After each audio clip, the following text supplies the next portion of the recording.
We'll begin tonight with our big story, and the crisis of conscience seems to be playing out live on TV on the Russian-owned English channel RT America. Liz Wall, an anchor, quit on air today, 2 days after Abby Martin shocked the world when she looked directly into the camera, condemning Russia's move into the Ukraine. Before we wrap up the show, I wanted to say something from my heart about the ongoing political crisis in Ukraine and Russia's military occupation of Crimea. Just because I work here for RT doesn't mean I don't have editorial independence. And I can't stress enough how strongly I am against any state intervention in a sovereign nation's affairs. What Russia did is wrong. I admittedly don't know as much as I should about Ukraine's history or the cultural dynamics of the region, but what I do know is that military intervention is never the answer. And I will not sit here and apologize or defend military aggression. Furthermore, the coverage I've seen of Ukraine has been truly disappointing from all sides of the media spectrum and rife with disinformation. Above all, my heart goes out to the Ukrainian people who are now wedged as pawns in the middle of a global power chess game. They're the real losers here. All we can do now is hope for a peaceful outcome for a terrible situation and prevent another full-blown Cold War between multiple superpowers. Until then, I'll keep telling the truth as I see it. Abby Martin joins me live now. Welcome, Abby. Obviously, we're all pretty shocked by what you did, and possibly even more shocked by Liz Wall, who actually quit on air today. Were you tempted to do what Liz Wall did, and what is your reaction to her decision to actually resign? I support Liz with whatever decision she wants to make.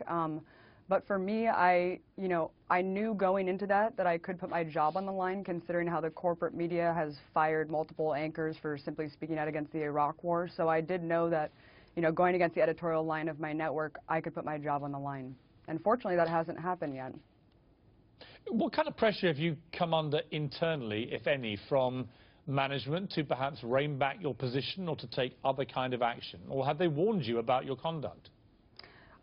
Surprisingly, Piers, after I made that statement, it goes in line with everything I've been saying for the past couple of years. I'm staunchly anti-military interventionist, and so on the network, I towed that same line. I stayed true to my beliefs and my moral compass, and management was supportive. I talked to my boss today. He said, "We support you," and I told him, I said, if I disagree with something that Russia is doing, I will continue to speak out. And they give me the complete editorial freedom to do whatever I want on my show, Breaking the Set, and all I can really speak for is what I do on my show. Are you concerned about other parts of the programming on RT America? Do you believe that although your show may have that kind of independence of voice, that a lot of the other programming doesn't and has drifted in the last week into blatant propaganda?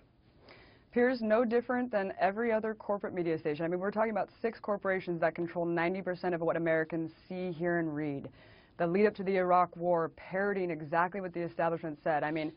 You could reflect the exact same criticism on all the corporate media channels. So, I can only speak for my show. I stay true to my moral compass, but RT toes a perspective of the Russian foreign policy, just as the entire corporate media apparatus toes the perspective of the U.S. establishment.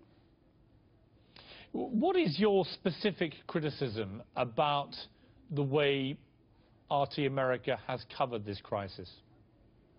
I just saw the way that the entire media apparatus was covering it. RT was covering it in a different way that I didn't agree with, and then I saw the corporate media coverage almost wanting to revive the Cold War. I felt like people were egging on Obama to attack militarily. It's insane living in a time where we have corporate media actually supporting military intervention and action against Russia. This is no joke here. We got to really take a step back and think about how we can do things peacefully and diplomatically and not continue to warmonger and fearmonger the American people about what's going on. And tell me this, you, in the clip we played at the start, when you made your dramatic statement, you conceded you weren't an expert in what is going on in Ukraine, or indeed in Ukraine itself. I presume now you've probably come up to speed pretty quickly, given all the attention that you've had. What do you think, with all your experience of broadcasting on RT America, is the correct way for this crisis to be resolved? I hope it resolves diplomatically, Piers. You can imagine the last couple of days have been pretty hectic. I haven't really been able to keep up with the day-to-day, but I just hope for a peaceful outcome with no more military aggression. I hope the military aggression scaled back, and I hope we can see a peaceful outcome. But I think that the real question that should be asked is, why do I have to work for RT to tell the truth about corporations and the U.S. government. I mean, seriously, you guys are beholden to advertisers that you cannot criticize, and that's why I work for a station that I can criticize. Well, hang on Sure. a sec. I'm free to say what the hell I like. Sure. No one's ever told me I can't criticize advertisers or corporate entities. That conversation has never happened in the 3 years I've been on there at CNN. Fair enough, Piers, but I think a lot of people deal with self-censorship all across the media spectrum. Well, I certainly don't. That's probably one of my problems. Anyway, Abby Martin, good to talk to you. I want to read a statement. This is to CNN from RT about your particular situation, saying RT journalists and hosts are free to express their own opinions, which is what Abby Martin did in her programme Breaking the Sun on Monday. She's not been reprimanded for doing so, something that she herself confirmed in her programme the following evening. Abby, thank you very much indeed.